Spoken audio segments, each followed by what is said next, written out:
Noble Faculty Podcast. Good day and welcome to another episode of the Noble Faculty Podcast. I am your host, Tob Balashe, and I have a special guest in the studio with me. Before I go into that, I want to say a big thank you to all the listeners, to all of you who have supported. As you know, we've now started the Noble Faculty Studio, which is available for everybody to use. Please contact us directly if you're interested. Remember, our theme, our watchword, our motto is to aspire, act, achieve. AAA, aspire, act, achieve. And without further ado, I shall introduce my guest in the studio today. He is a mentor to me, a life coach to me. He is a motivational speaker, and he's got his own businesses. I won't go into them yet. When he's ready, he'll talk about them. And I would say he is Mr. Hamilton Speaks. Mr. Hamilton, welcome onto the Noble Faculty Podcast. Thank you very much. He's laughing, giggling. He's one of the most gentle, softly spoken people I have ever met. Yet his voice commands authority. So, and I'm not just trying to say that. It's because it's absolutely true. And I hope you get to find that out over the course of today's episode. Go on. I know you want to. Well, thanks for the introduction anyway, but at the same time, I want to say I'm honored to be here because it's one thing for you to be given an opportunity to say the things within your subconscious mind, which is what I work with, and that's what I believe. Because I tell people, wherever I go or whenever I'm opportune to speak or share with people how far I've gone in life or what has brought me to where I am today. And I tell them that, look, it's none of my own. If you ask me as a person, before I got to where I am, I would say I'm a very, very shy person. Like Noah. You sit somewhere with wide admiring eyes, watch the animals march into the ark one by one in twos. And once the ark is filled up, shut the door, lock it, and hand the keys over to the maker. That's the kind of person that I kind of imagine myself to be. But over time, circumstance does change people to get to where God has destined them to get to, because most of us, we've been destined to get to a particular spot, but because of our interaction with certain people or certain things that must have happened to us over time, we now lose focus. And like Abraham Lincoln said that, look, you be the kind of person that people will discover 5 years from now based on the kind of books you read and the kind of people you associate yourself with. I believe that the kind of people that I did associate myself with when I was growing up back on campus then really changed my life. And let me just use this opportunity to take 2 minutes to introduce myself. So I'll speak a bit about myself. I remember when I was going to the campus then in Lagos. When you say campus, you mean university campus? University campus, okay. Yeah. I remember my parents asking me, now that you're going to campus, what are you going there to do? And I said, what do you mean, what am I going there to do? No, they said, what are you going there to do? You must define the reason why you're going to campus. And I didn't understand it until now. I mean, when I started, business or so, and when I got there. But I just told them jokingly that, look, I'm going there to make friends and to look for a wife. And my dad said, is that what you're going there to do? Not to read. I said, no. I said, I'm going there to make friends and to look for a wife. And those two things I went for. And today I am where I am based on the lady I'm married to and the kind of friends that I made. I want to ask you this question then. Your wife Yeah. that you're married to, Yeah. you met her on campus. 100%. Wow. 100%. And by the grace of God, you're still together. We're still till now over From 20 years. Wow. Over 20 years. Yeah. That's Got married in amazing. 97, but before then we dated for about 3 to 4 years. Wow. Yeah. That's amazing. So you went to go and find a wife. That was just, I just said it, and they asked my dad, is that what you did? I said, yes. And your dad didn't say anything else? He just laughed and he just said, well, let's see, usual, well, just make sure you read your book. And I said, okay, but I've told you the reason why I'm going to the university. Now, you see, I'm going to ask you, I'm going to flip this around. Go on. If your own son Yeah. said to you, Yeah. I'm going to uni Yeah. to find a wife, Yeah. what would you say? Even my son has said that before. No.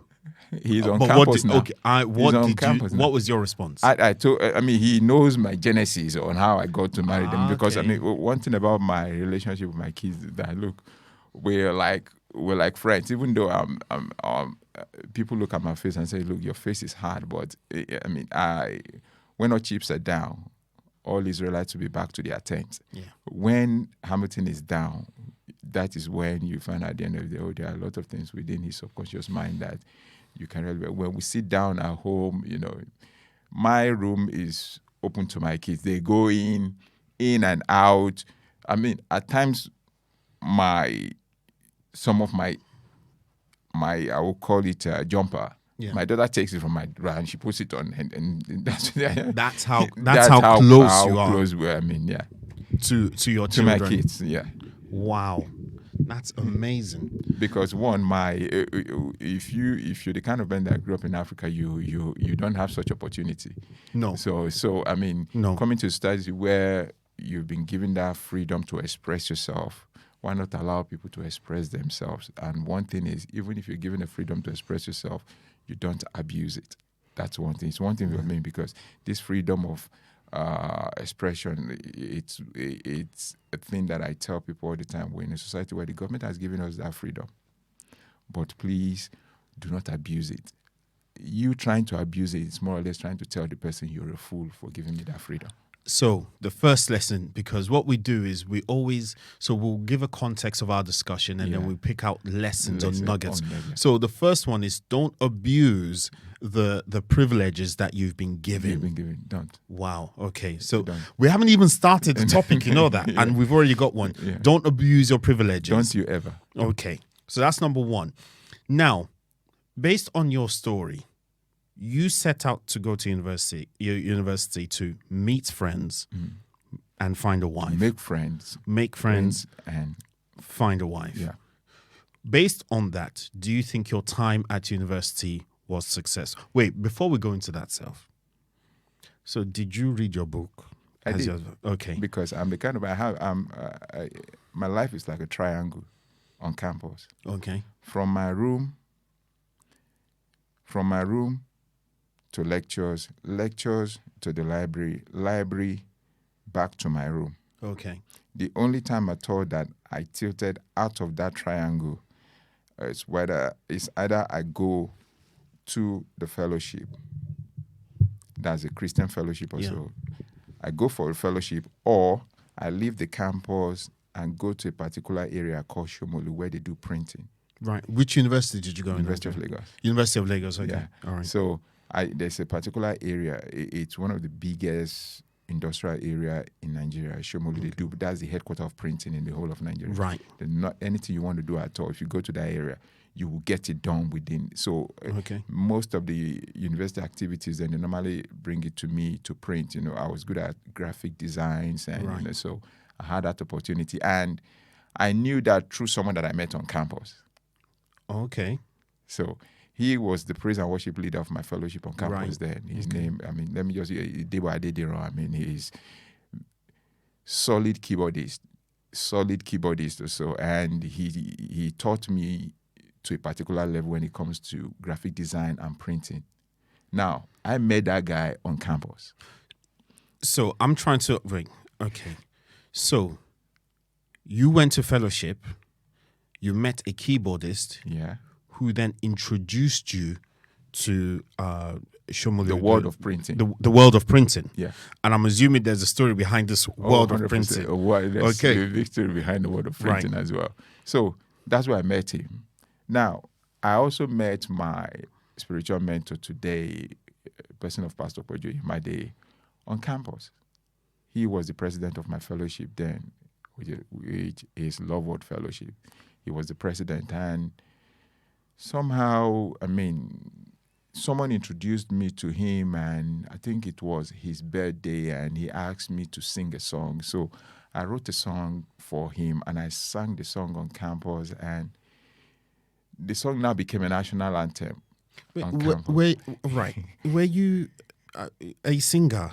I do sing, yeah. Oh, you do? I do, yeah. I didn't know that about you. Yeah, but I didn't know that.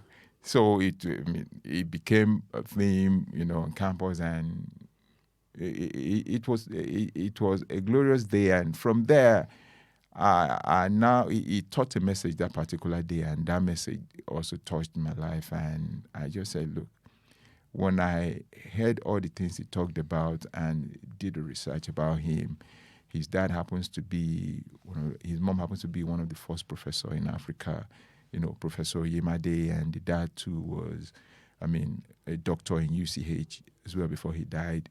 And I said, if someone with such a solid background could be that humble, Hamilton, then you have a lot to learn. So, that's where I said, look, a lot of friends I met on campus changed my life, changed my orientation about Christianity, changed my life about business. And till date, we still communicate. Whatever decision I want to take at all, I run it through them. And it has never been, I've never regretted it at all. I took 3 things from what you've just said. First thing I took was these chance meetings, these people that you're meeting are not exactly by chance. They became opportunities. So that's the first thing. Secondly, you've spoken about humility. And since I've known you, since I've met you, I'm going to say the story that touched me where I saw you completely differently. I don't know if you remember, but I'm going to say there was a day in the office. I'm known for wearing my suits in the office. Okay. And I saw you were wearing this tie. I've still got that tie, by the way. You were wearing this tie. It was like a purple and deep blue, like a navy blue with these kind of... I think it's a paisley tie. Yes. And I said to you, wow, I love your tie. I literally just paid you a compliment. I just said, that's a really nice tie. You just took it off and you gave it to me. I was so uncomfortable, I didn't want to take it. And you said, no, take it. You said, you've got many, just take it. For me, that was the epitome, the top and the most basic thing you can do. It's a show of kindness and a show of humility. You didn't say, yes, I bought it from blah, blah, blah, blah, blah. You just took it off. And I said, no, I was just saying I liked it. I wasn't begging you for it. He said, I know, take it. For me, that touched me. And anytime somebody asks me for something now, I always remember, if Hamilton can give me a tie off his neck in the office on a working day, I can do for somebody else as well. Let me say this, and it's very, very crucial, and I learned this from my spiritual father back home then, the person of Pastor Pojo Imade. He said something once that, look, whatever you have, if you can't drop it there and then it's a God unto you. Wow. Whatever you have, if you have, I've been to a church service before, someone was sitting there, and the guy just, this is your one of the wristwatches that I bought. I wouldn't want to say how much I bought it. And I said, you like it? The guy said, yeah. I pulled the wristwatch and I gave it to him straight. He was sitting, and my wife was on my side also. And the guy said, no. My wife just said, you know what? That's him. You better take it, because no matter what the preaching, he could stand up here now and everyone. Because that's me. That thing went deep into my spirit when he said that whatever you have, and you cannot release it straight away there, that thing has become a god unto you. Whatever you have and you can't let it go, there and then Then has become a god unto you. Wow. So you're dropping. You see, these things you're dropping are things that I would like to discuss. Each of them as a whole episode, but you're just giving me for free. Anyway, I'll take it and I'll invite you back again. So you've held on to that. Because for me, as I said, your humility, I've always known you to be a very good person. I've never had a problem with you. I've never heard you've had a problem with anybody else. But that one act of kindness and humility was what completely changed my view of you. Now, going back to uni time, with all these opportunities that came your way, you achieved what you set out to do. Do you think your time at university, given that you achieved your degree as well, would you say your time at university was successful?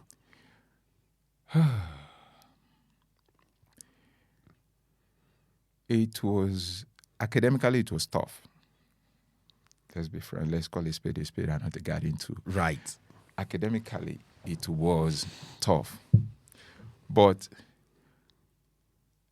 considering the reason why, considering what I told my parents that I was going there for, I accomplished.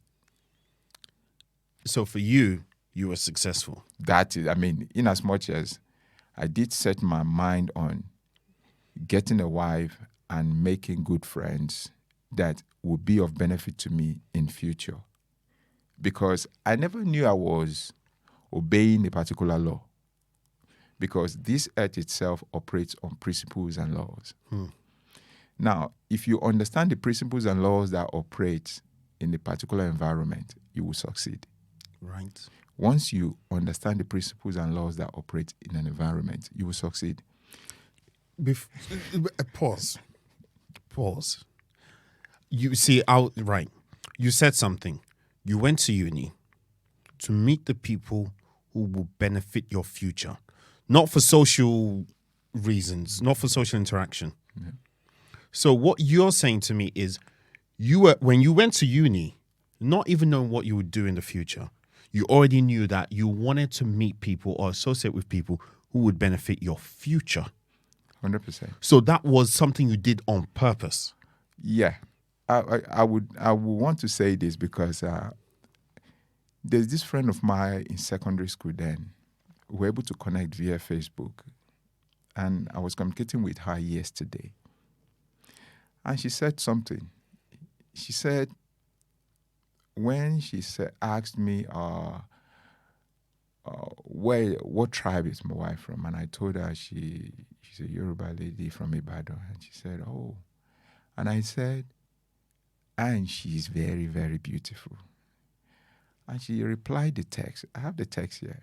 And she replied it and said, I don't expect you not to get married to someone that is beautiful. I now said, why? He said, because you were selective. In school then, you don't just speak with anyone. You pick the people you speak with. You're not everyone's friend. If certain people are not your if in a gathering, if you don't see anyone as being compatible with you, you walk away. I said, well, I grew up where my parents have always taught me to be selective. There's what they call selective association or so. Selective association. Right. Now, and she said, I know you very well, and I'm sure you've been applying that principle up to date. And I said, yes.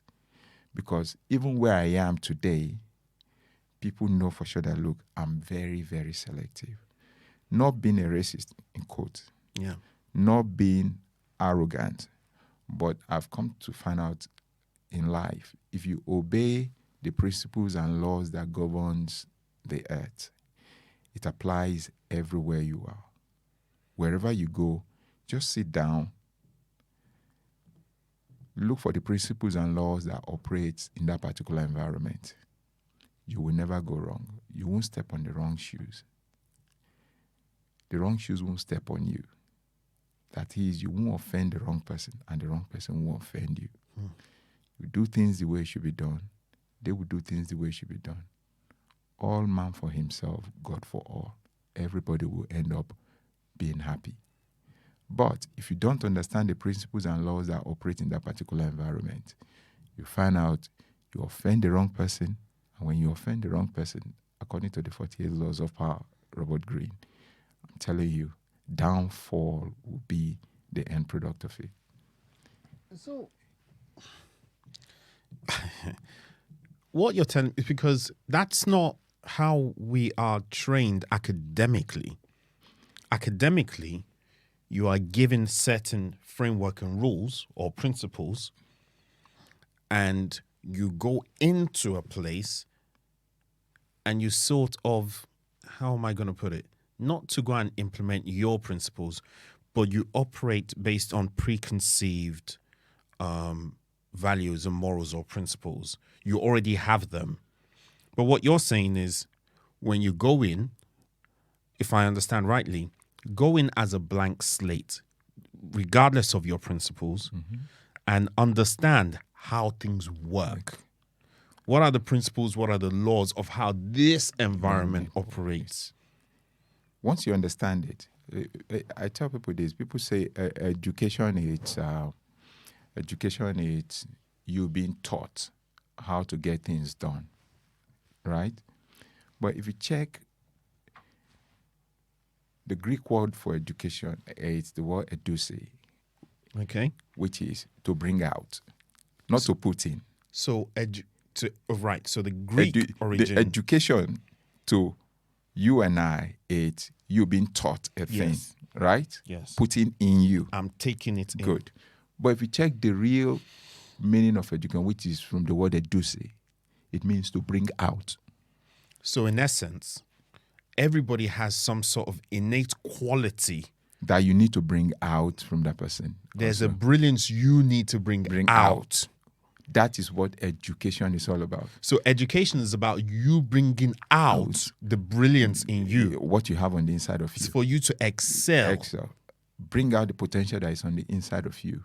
Now, when you go to an environment and if you study the environment very well, now what you have on the inside of you, if you compare what you have on the inside of you and what the environment is saying, there must be a kind of, I don't want to be abstract, but there should be a kind of relationship. There should be a marriage between both, because you have a thing on the inside of you, a treasure on the inside of you, and you can see the principles and laws that operate here. If you bring that treasure out and you see the principle, if it coordinates, if it works hand in hand, you find at the end of the day that look, it has to be harmonious, so that you end up not offending the wrong person. And you just, where I am today, I'm grateful because I learned those principles and laws and try to make sure that look, abide by them. And abiding by those principles and laws has helped me not to offend the wrong person. Because if you don't, I'll take this. Let me bring it to the business aspect of life. Now, people relocate to this country, and I've come to find out that it's not you having the accent of the community that counts. Okay. It is you understanding the principles and laws that run in that community that will make you succeed. Okay. Take a very good example. If a Chinese man comes to a particular country or a particular community, now this Chinese man will not, all he'll be aiming at is how to set up a business there. But if you and I go to a particular community, what we'll be thinking of is how to get a job. Yes. Now, not that they won't get, but their mind first is how to what? Set up a business there, because they've sat down, look at the environment very well, study the environment very well, try to see the things that it's not here. They've studied the principles and laws, how the people live, how they do their things, and they try to imbibe the culture and flow into the culture. And before you know it, they're already part of the system. Wow. What's missing, they'll bring it in. Wow. So it's not you. It's not you being able to speak the language. I mean, there are lots of people today that, I mean, the way I speak, for sure I'm a typical African man. You understand? But what I've learned here that's put me on this platform, that today you can even say I should come and sit by your side or so. That's why I use the word that I'm honored to, because I know when I relocated to this country, and for me to be sitting here with you is a great honor. You don't see it as a honor, but I see it as a honor because I know where I'm coming from and I know where I'm going. Right. And I know how far it has taken me also. Right. What you see, by the way, I am honored to have you in the studio, by the way. And I told you, I've chased you for weeks and I wanted you to come. It's like you and I have these conversations very 10 minutes, 15 minutes. And you say these things, I'm like, no, stop. This needs to be listened to by a wider audience. I've said that to you. I've already got our next topic that you're going to come in and talk about, but that's another time. You've mentioned something now. You talked about the Chinese coming in, setting up a business. And it's not so much that they come in and they set up a business. You said, so in essence, if this was business now, they come in, they do their research, they analyze, and then find an area to solve, and then set up a business. So it's not so much that you're saying don't get a job. That's not what you're saying. You're saying even if you get a job, there's a long-term view. There's a purpose to this job. You're not just getting the job so you can make money. No. So the ultimate goal for these people is, I want to set up something more longer lasting. More, exactly. And you find at the end of the day, just find at the end of the day, even when they pass on, the kids, they still manage it. Wow. The children's children still manage it. Fourth generation, fifth generation, they still manage the project. Yeah. But it started from somewhere. Yeah. It started with one person coming to that community to add a value. You understand? Knowing fully well that, look, with this value that I'm adding to this community, I can be 100% sure that, look, something will follow the value that I've added. But what you're talking about now is beyond just business. It's beyond money. Technically. What you're now talking about is a legacy. 100%. Well, with time, I mean, if we have the time or so, we'll be able to, I mean, talk a bit about it. But back to where we started from, when you asked me, I mean, when I said, look, the reason, I mean, when I told my parents that, look, the reason I'm going to uni, it's ABC. Now, you asked the question, look, what does it take? If you don't mind rephrasing the question again, the way you started the question, what was the main question? Well, at the very beginning. Yeah. Like, when you mean when I was talking about why you went to uni, or? Yeah. No, not just why I went to uni, but the fact that, okay, why people, it's not about people not making money. It's not about people not succeeding. But how do you define success? Yes. Okay. Now, to me, if you ask me as in me, Hamilton, yeah, how do you define success?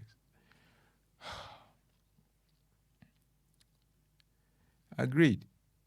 If I tell someone that, look,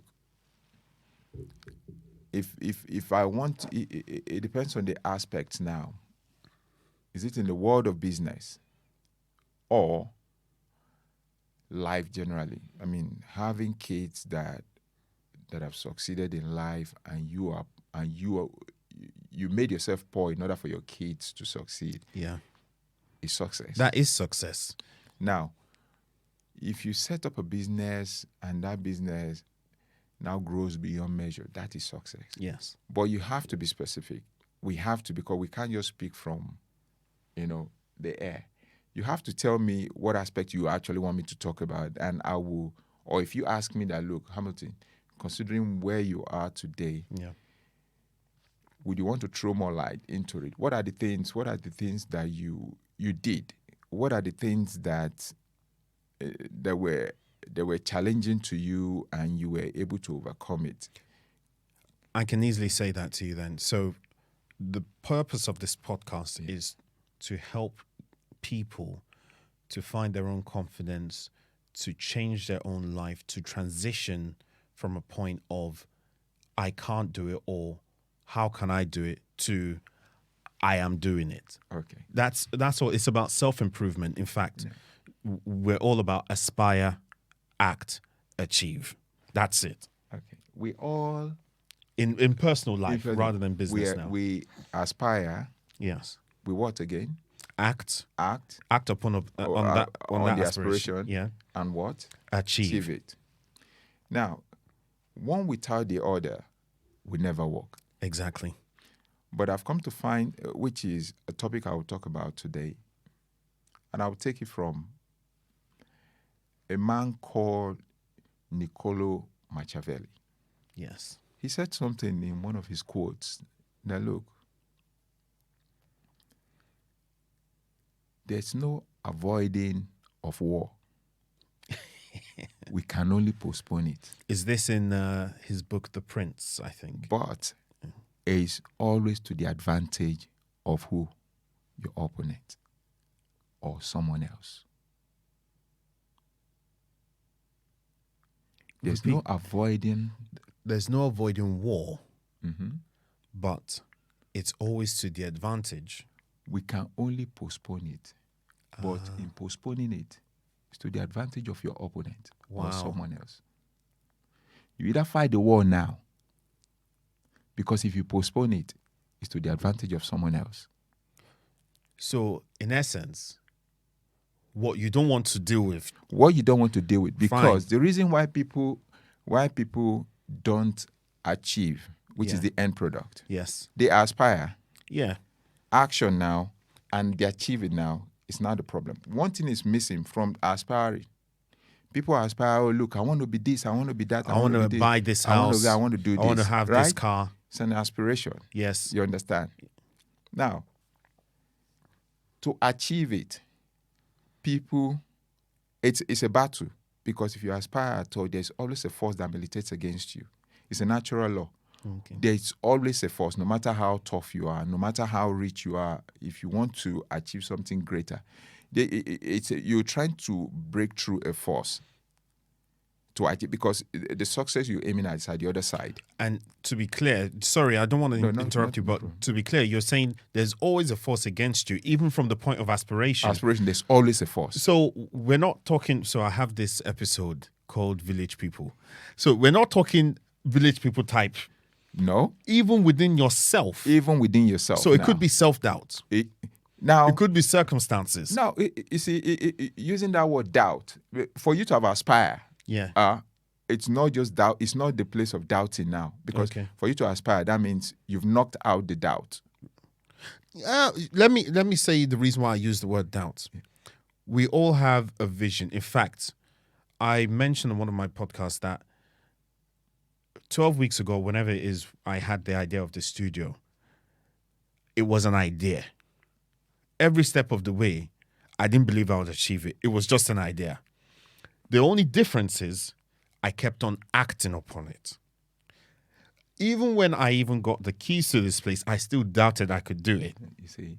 But I kept on acting upon it. Okay. Now, you weren't doubting.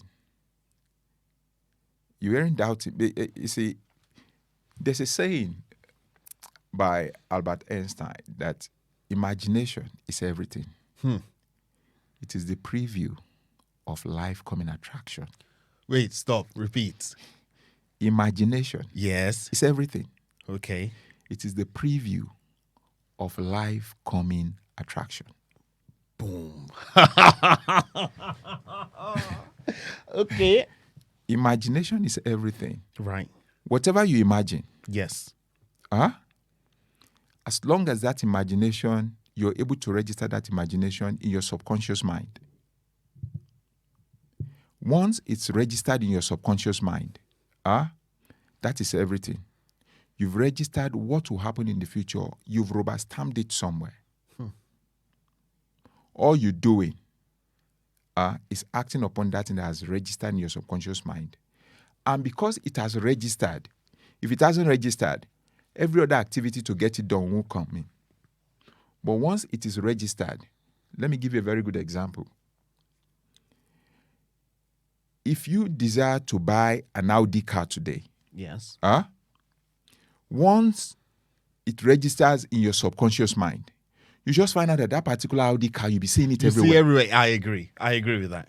I 100% agree. And before you know it, yes, how to get at that Audi car will just start happening without you planning it even. You just find out things will just start falling into place. So that's why when he said that, look, imagination is everything. It is the preview. You've seen it ahead. You've seen how this thing is going to be. Imagination is the preview. It's everything. It is the life preview of life coming attraction. Wow. If you go to a movie, they show you the preview of that movie. Because it's coming. Because it's coming. That's why you hear coming soon. You've Coming already had soon. a preview of it. Wow. Your imagination is life coming soon. If you go to the store and you want to buy a particular jacket, you've imagined how that jacket will be on you. Wow. If you put on that jacket, Yes. even if somebody else is telling you that jacket doesn't look good on you, no. To you, this jacket is the best on you. Now, that same jacket, the people that are saying that it's not good on you, yes, they could see someone else putting it on and they'll say, oh, this jacket looks good on this person. But to you, because in your imagination you believe that, look, yes, no matter what you say, that's your own opinion. yes. To me, this is the best jacket that I'm putting on. Wow. Nobody can wipe it off your subconscious mind at all. I love that. Imagination is your life coming soon. I love it. So if people, you see, they aspire to be something, yes, but the place of the action now, it's not until, because you might think that, oh yeah, the action is running around. No, listen, it's not in the running around. But if a particular aspiration has not registered in your subconscious mind, you can run from Cape Town to Cairo. Nothing will happen. If it has not registered in your subconscious mind, no matter what you do, you just find out it will never work. That is why I take this word seriously. The word that says, look, the word became flesh. Whatever registers in your subconscious mind, yes, and you keep saying it, it will become fleshly. It will be manifested for all eyes to see. we are still on aspirational. That is aspiration. Because if you aspire to be something, and you take that thing that you are aspiring to become, if it registers in your subconscious mind, and the only way it can register in your subconscious mind is when you keep saying it over and over and over and over again. It will become a word that you're planting. And when you plant it in your subconscious mind over and over again, you just find out one day it starts growing. It starts growing. It starts growing. Growing in that the action will just start coming. You just find out someone telling, oh, look, listen, speaking wasn't part of me. Let me say this. But I knew from day one, I grew up in a family whereby the way you dress matters. Okay. My uncle today, Tex Egbedi, in my clan, the way you present yourself outside will determine how people will rate you. Yeah. Because I believe my Sunday school teacher that introduced me to that book, you might call it book, I call it a Bible. It's just a name. But that particular word that says, men look on the outside, but only God looks on the inside. He searcheth the reins. Now, every man will judge you based on what they see. See, yes. So, if you keep dumping that word on the inside of you that, look, I'm aspiring to do this. I'm aspiring to do this. I'm aspiring to do this. day and night, putting it, sowing that word in your subconscious mind, dropping it in your subconscious mind every day, day and night. When people come to tell you, oh, this thing is not what you keep telling them, you know what? I know what I have seen. All this you are telling me is not what I have seen. As I'm even speaking with you, all this I have seen before. Wow.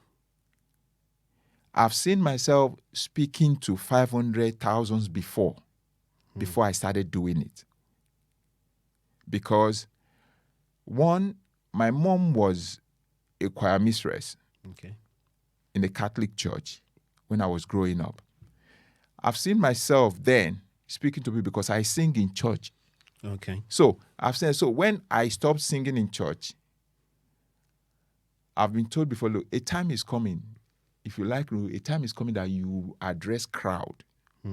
And today, when I see myself addressing crowds, I look at, oh my God, this is what they said then. And because they said it over and over again, and based on my relationship at the end of the day with people, I now came to find that, look, whatever people, that's why I always tell people, be careful what people say into your subconscious mind. Wow. Because if what people say in your subconscious mind is negative, and you do not have a word that will counter that, their own words will manifest in your life than your own words. I 100% agree with that. I don't know if anybody else does. You understand? Yes. What people say in your that, which is the place of the word that I'm saying now, that look, if you aspire to become something and you don't take your aspiration in form of words and dump it in your subconscious mind over and over again, if you allow people's words to override yours, their own words will manifest in your life, and you start manifesting people's words. Wow. So when people aspire to be something and there's no action, no word, no prophecy, no dumping of words in subconscious mind, at the end of the day, no result. That gap between the aspiration and the performance, why that gap? That gap you need to fill, because in heaven or anywhere, there's no vacuum. Something needs to fill that particular area. And I tell people that in bringing up your child as well, the problem we're having, or the issue, let me use the word issue, we're having in this society, it's not that the children themselves desire to be what they are today or who they are today, but the parents, what have they been saying as well? What's registered in the subconsciousness of that child? When I was growing up, I still remember one thing that my grandmother used to call me. It means it's in our dialect, but it means you have your own style of riches. Your own wealth is stylish. Now, it's beginning to register in my subconscious. I'm beginning to remember all she was saying now. That means you have a way of doing your things that is quite different. People say it, even where I am right now, even wherever I go, people that you have a way of doing your own thing. If it's casual, it's different. If it's formal, it's different. If it's anything at all, it's different. When people come to my house, when I go, even where I am today, before I moved to that property, it was like, oh, my wife, kids, no way, no, not this house, never. I said, listen, this is where we'll pitch our tent. The other one will be sold. This is where we'll pitch our tent. And after 3 months, I now told them, what do you think now? So you know why? Because what I was seeing, you guys were not seeing. You were just seeing the now. And that's the truth. When parents try to dump things in the life of their kids, when they are angry, when things are not doing well, at that particular time, whatever you dump in, because you steer the waters to catch the fish. Yes. At that point in time, when you are upset, at the end of the day, whatever you drop in is what will come in. Whatever you drop in, rather, is what will stay. Yeah.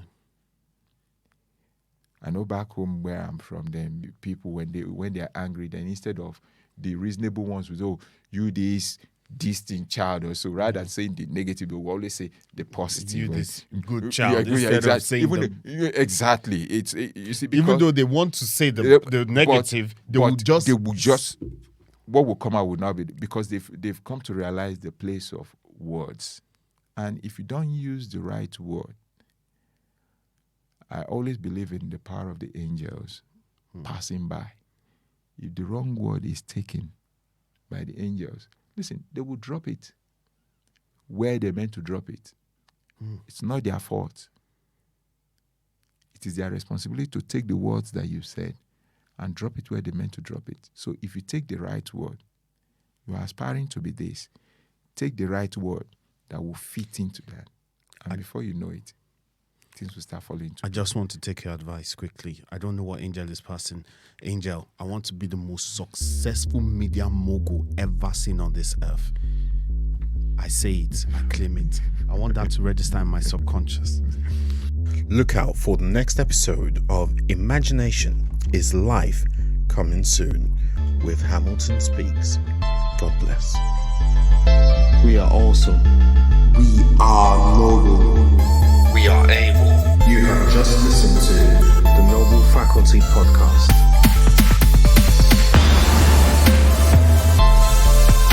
You have been put on this earth for a purpose. If you are inconsistent at something, then you are consistent. Don't waste your gift. The time is always right to do right. Lead, follow, or get out of the way. Get out of the fear zone. Villagers remind you of how far you have come and how far you need to go.